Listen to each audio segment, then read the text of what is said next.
Duresses, 2 Cabal Therapies. One of the things you're not going to find here is some of these versions of these decks play Silence or Orange Chant. He doesn't have those in his deck list, from what I can see. And then he's got his lands, and he's just been storming his way through the tournament. This is a deck, Patrick, that you can find Adam playing on his stream, Snap Keeps, on Twitch.tv. He's been known to play a little bit of Storm and Legacy. And this deck, I think, is very well suited to where the metagame is at right now. I mean, there's a lot of the control decks are more geared towards interacting on the board than just ripping your hand up and countering a bunch of spells. Oh. Certainly the bug decks and the Esper decks have a little bit of that element, but they're much more board oriented than they used to be. And Storm is awesome when people are going out of their way to put Abrupt Decay into their decks. Or Garruk Relentless. Garruk Relentless. Yeah, as it were. Make one wolf. So yeah, I definitely think the Storm deck is very well positioned. Burn also, I believe, is well positioned right now. Oddly enough, yes, Burn being well positioned. I know that last week in Vegas, when I was playing, you were over my shoulder watching me play Goblins. My opponent played a turn 1 Vexing Devil, and you politely pumped the fist behind me. It was very proud of my opponent's work. Yeah, it was. He just crushed you so fast, so convincingly. It was awesome to watch. I mean, I wish it wasn't you, but do you? It had to be someone, right? Yeah. It has to be someone. So who better? Who better? See, both players taking a look at their opening 7, and Tyler is going to mulligan down to 6. Just not enough burn spells. Just must not have enough burn spells in his hand. I mean, assuming that you have no information on your opponent, the mulligan conditions are usually 1 land and I would say 1 land and 2+ vortexes / fire blasts. Okay. Or 4 lands, no action, or 5 lands plus are sort of those are my parameters for mulliganing. Now, does this deck mulligan relatively well? It's really bad at mulliganing. Mulligans very poorly. That is a nice deck, sir. I mean, the thing is you don't have to mulligan that many hands, because unlike most decks, any mixture of lands and spells is fine, or for the most part. You don't have hands of, Plow, 2 Jace, 3 lands, where you kind of can't keep. Sure. But your mulligans are bad because you just, obviously lava spiking you need all your lava spikes to kill someone that way. The exceptions to this are when you have Grim Lavamancer against an opponent who's especially soft to it, like Merfolk. Yeah. Your Lavamancer can be worth multiple cards in some matchups. Your Price of Progress can be worth multiple cards in some matchups. But by and large, mulliganing is just very difficult to overcome. Sure. We have a note here from our show director that Adam Prosak trying to make a statement this weekend by going undefeated in the legacy portion of the Invitational. So far, he's 3-0, looking to go towards 4-0. He's a big believer in Storm, and it's hard for me to side against him. As we're going to see a little fetch land action here from Mr. Prosak to start the show, getting himself a basic island, knocking himself down to 19. A little help for the old burn deck. Yeah, I mean, I play against people, playing Storm combo, like the 5-color builds, where they play turn 1 City of Brass, and they're like, oh, I'm trying to help you out here. It's like, dude, you're going to kill me on turn 2. Don't act like you're doing me some favor here. I know what's going to happen. We see a preordained here from Adam revealing a Lotus Petal, and I believe it was a Gataxian Pro was the second card. We will find out for you guys in a moment. He's shuffling the cards to his hand, Brainstorms and Infernal Tutors, along with a Duress there. So, Adam trying to figure out a way to get his hand empty as fast as possible to be able to cast the Infernal Tutor in his hand with as much mana floating to allow him to go get Ad Nauseam or Passive Flames. And he does have a Dark Ritual in his hand as well, as we're going to see a Wooded Foothills here from Tyler, 19 even. Probably going to see a little mountain action, and we'll see what 1-drop he has available. His hand looked pretty land heavy, even though he's got 3 more lands in his hand. Yucky yuck. This does not bode well. I like it. Upstairs. Let him know.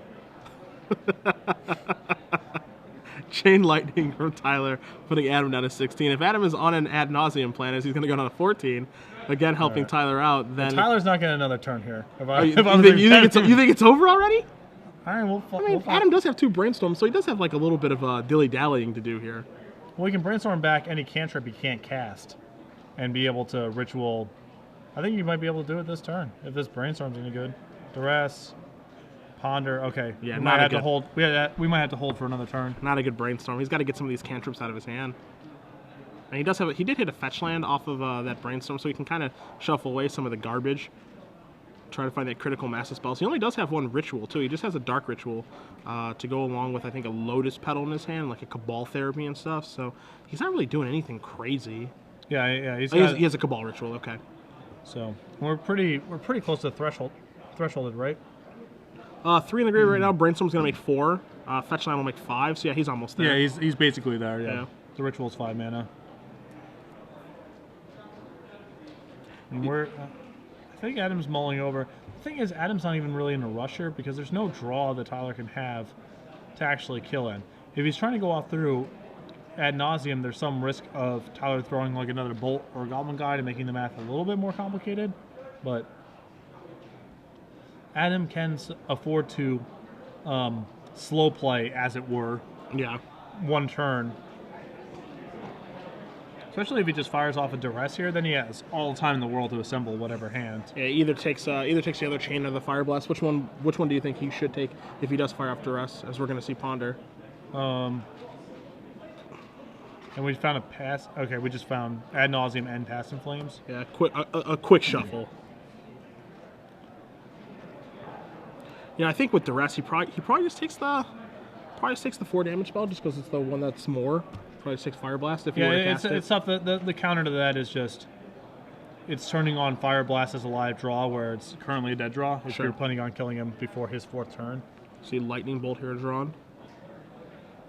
All right, boom. Upstairs 10. Lightning bolt puts him at 7. Fire blast puts him at 3. Yeah, we gotta go. Gemstone mine the draw. Brainstorm here from Adam. He's not really as safe as you would think, which is strange. Yeah. But he has done a little bit of damage to himself between 2 fetches and a Gataxian probe. So I assume we're trying to like kind of manually go off here, by which I mean just tutoring for Pass and Flames, rebuying our rituals, and then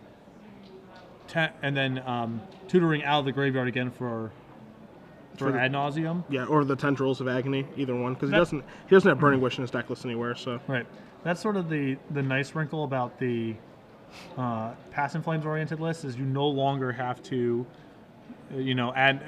Before it was not necessarily a prerequisite, but often you had to go ad nauseum to go off. But now you can have Pass and Flames sort of substitute as an ad nauseum, and not have to go through the dangers of killing yourself in matchups like this. Sure.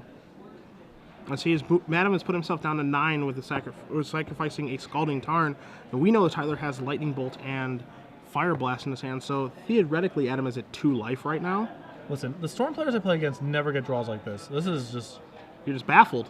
It's turn 3 and it hasn't died yet. It's just, how is that even possible? Although I think Adam just found a Dark Ritual, which I assume has to put it all together now. I think we might have the green light here because we know that he has 2 Dark Rituals. Here we go. And here we go.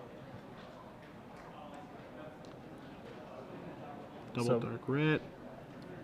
5 black in the pool, 4 spells. Going to 8 black in the pool, 5 spells.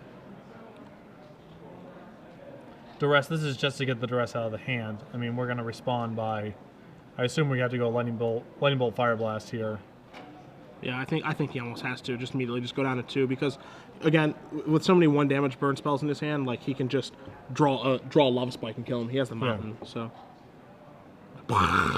This is adding a little bit to the storm count, but doesn't really matter too much. Yeah. Petal, and Petal can give us. So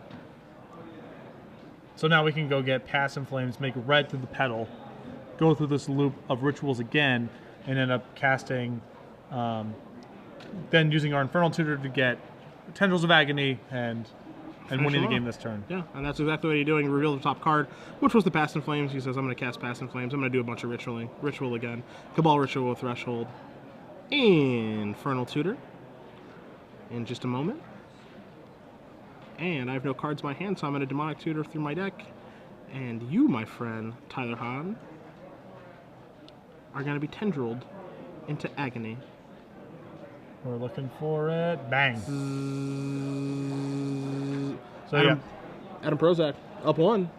That is definitely the nice part about having access to Passing Flames. Before decks like this, if you couldn't go off through Ad Nauseam because it was too risky, you might have to go through an Ill-Gotten Gains, which is a much more dangerous loop in some places because your opponent might have a graveyard that's live. The Passing Flames makes it much simpler to go off from that position. Yeah. Sideboard. Well, you have Tyler's in front of you, Burnmaster. 3 Mind Break Traps, about the best card you could have in this matchup. Some people like to sideboard Prosak Pillar because it's a burn spell, but it just doesn't work because you're dead on the second turn. So, well, that game went to turn 3. We played 3 turns that time. Yeah. It would have been okay that game, but it would have just probably gotten duress out of his hand or whatever the case. So Mind Break Trap is awesome here. Pyroblast is another card that is fine here. It's obviously not his best, but you need to cut down a little bit on. You have like Sulfuric Vortexes in your deck that are bad, and you can afford to get, cut some of your other, maybe the Price of Progresses are bad. You saw Adam fetch, 2 basics that game, and Pyroblast doesn't really break up his combo, but Adam needs these cantrips, these Ponders and Brainstorms to find the right mixture of action to be able to go off. So, especially on the play, I think you're supposed to bring these in. Yeah, I think I agree with you overall. Definitely about that. I mean, it's going to be pretty tough for Tyler, but he does have to give himself the best chance to win. Yeah. Taking a look at Adam's sideboard, I don't think he's really going to change his deck too much because this is just a flat race, so he probably doesn't want to dilute his deck very much. As far as things that he can potentially board in, I mean, he does have a card like 4. He does have 4 Abrupt Decays in his sideboard if he is afraid of Pyrostatic Pillar, as you said. But again, Duress and Cabal Therapy might be a better way to go about fighting those type of cards. He has additional Cabal Therapy in his sideboard, so he can board up to 7 discard effects. I'd be surprised to see that come in. There are also 2 Chain of Vapors. There's an additional Tendrils of Agony in his sideboard. He has an additional land and Tropical Island to make sure he hits his land drops. Karakas, Slaughter Pact. Yeah, I would be surprised if he does much sideboarding here, diluting his deck, because this is just a flat race. Yeah, I actually like bringing in the second Tendrils in this matchup a bit because basically you can go off for not lethal early on in the game, and that gives you more than enough cushion to draw another hand to go off with. Sure. So I think that's probably worth a slot in the deck. Maybe, I mean, I don't know if you want to try to go off through Ad Nauseam. I prefer just to try to the Passing Flames route, being the Passing Flames route a lot more stable than Ad Nauseam, assuming Tyler has a good hand. Yeah. So I'm not positive what the second Tendrils is supposed to be there for, but I think you're supposed to bring it in here. So we'll see how much sideboarding Tyler did, if he brought in the Pyroblast or not.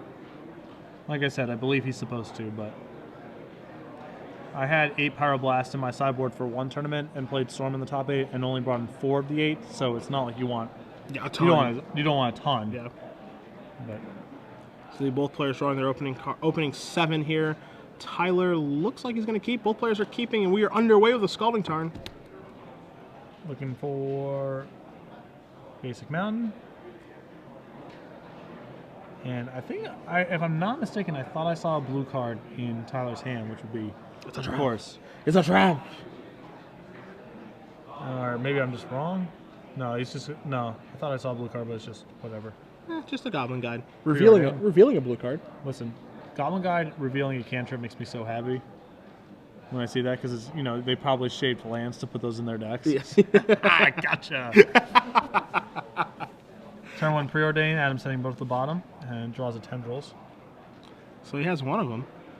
And we're going to see, hiya! Another Goblin Guide. Reveal skis? Brainstorm. Gotcha. Look at you.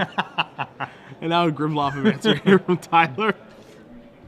Adam does draw that Brainstorm, and now he's going to have to start setting things up a little bit. I think there is a Chain of Vapor in his hand right now as well. But we are going to see a Ponder here, revealing Brainstorm, Polluted Delta, and a black card. I thought it was another cantrip. Oh, Duress. It was a Duress. And Adam is not happy with those. And, Adam has to be concerned about getting turn 3'd here. You know what I mean? Very realistic for the burn deck to be able to put together 20. Happened to me last weekend. Yeah. Felt great. You got turn 3'd. A lot of fun. Got Fire Blasted, got Vexing Deviled. Yeah. Don't feel bad. This is just what happens. It's a tough racket. Yeah. So we'll see what Adam draws off this Ponder. Hiya! Gataxian Probe. Another cantrip. This is unbiased reporting here by Patrick. As we're gonna see another preordained. Infernal Tutor plus, is that another Gataxian I think that is probe? another probe, yeah. Yeah, it's a lot of pressure on Adam to get this. Although, again, you know, Adam has the tendrils in his hand, so he does have the... Even if he goes off and fizzles, he can still give himself a huge cushion to be able to try again. Yeah. What you see here is you see a man in the tank here. As he's saying, I have Gataxian probe against Burn. He's just trying. Gotta keep those cantrips, man. Well, and he takes the Infernal Tutor, he passes back, which means he's likely setting up a turn 3, but we're going to have a bolt at the end Taste step it. here. And taste it he did. Draws a Lava Spike. Yep. Battle play. Do we have a turn 3 here? I see a Price of Progress over there as well. Do we have him on 3? Who is we exactly? Are you guys a team over there? Royal We. The Royal We? Okay. Goblin Guide in again. Reveals Cabal Ritual. Not a land, but that's a scary card. Oh yeah, all the mana spells every time you see him with Goblin Guide is, you know, doom is imminent. My top 8 in LA in 2011, I tied with the Goblin Guide on turn 1 on the play. Game 3, showed Lion's Eye Diamond. Didn't get to untap. How that? How that goes. There's a clip where the board's just like my Mountain and my Goblin Guide. That's just dead. Yeah, just dead. Passing the turn back, not casting the no play. spike is a little surprising there. I think it's because he wants to go price plus activate Lavamancer. Okay. Thinking So, maybe he can get 4 damage off of spike. Who knows? Or Yeah, excuse me, off of price. Right. Yeah. And so yeah, this is the. I mean, Adam definitely has sufficient mana. He has sufficient resources to go off manual style. The Gataxian Probe shows a hand of Sulfuric Vortex, Price of Progress, and Lava Spike. I think that Sulfuric Vortex. I'm not sure why you wouldn't cast it that turn. It's actually pretty good here. Your opponent has to tendrils you for non-lethal. Yeah, that is a little bit surprising. Yeah, I mean, if not now, when? I mean, I guess. When are we wait? Yeah, and Adam has found a Lion's Eye Diamond, death knell of burn players everywhere. Yeah. And he knows that the coast is clear, and he has a bunch of cantrips plus Infernal Tutor plus rituals plus tendrils. I mean, I think Adam can just. I mean, he can't rush it. You know, it's complicated, but. I mean, he just has to make sure that he has enough mana to be able to do everything. Is the issue here? And it may not even be a lethal tendrils. It might be a tendrils that is good for 9, which is only going to be 18. So Tyler's kept himself out of range. If Tyler had, sacked another fetch land or draw another one, puts him at 18, then this normally has to be a tendrils for 9. But right now, it actually needs to be tendrils for 10. Yeah. I think that unless he was trying to bluff Pyroblast or something like that, I think you need to land that Vortex there because you tag with your Lavamancer, Adam then goes to 8, and then even if Adam has a non-lethal tendrils, even if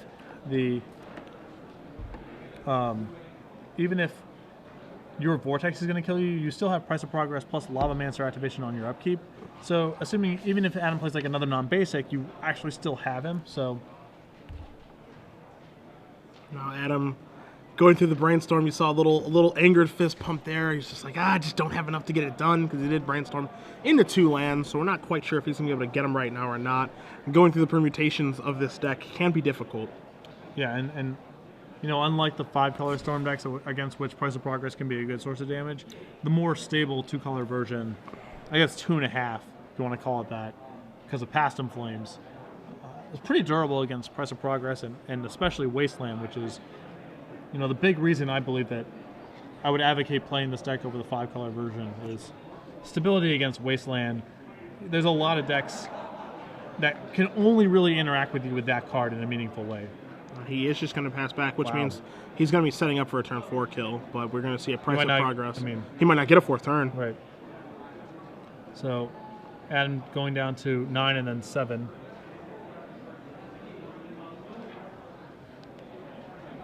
So this attack,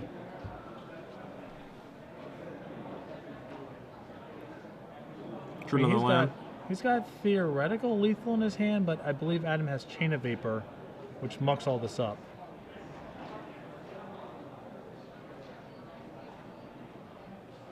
doesn't muck all this up?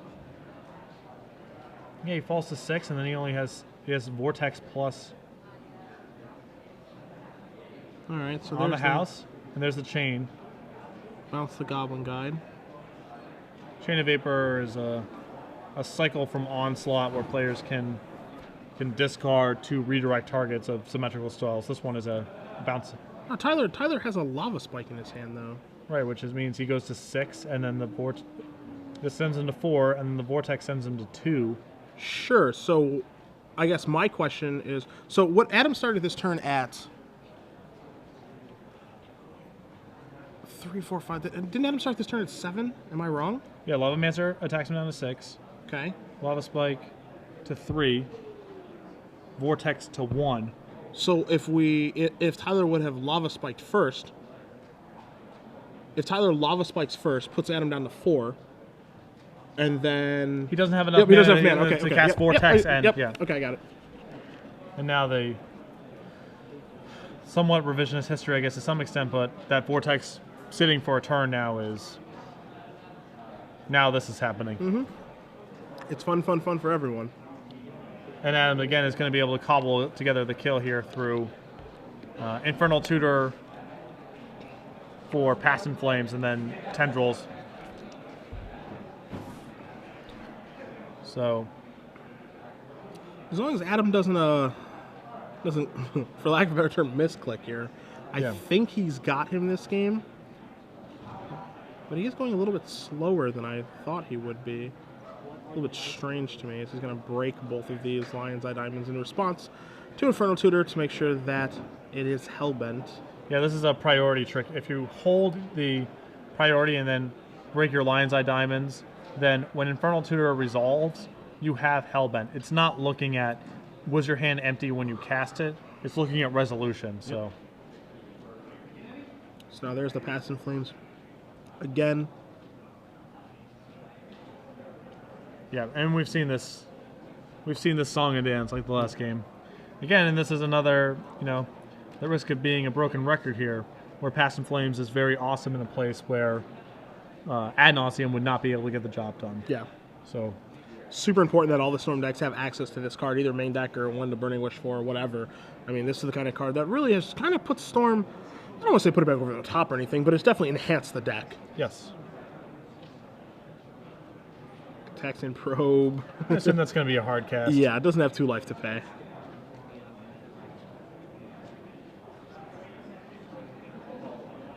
He has mana floating, so that's... Yep.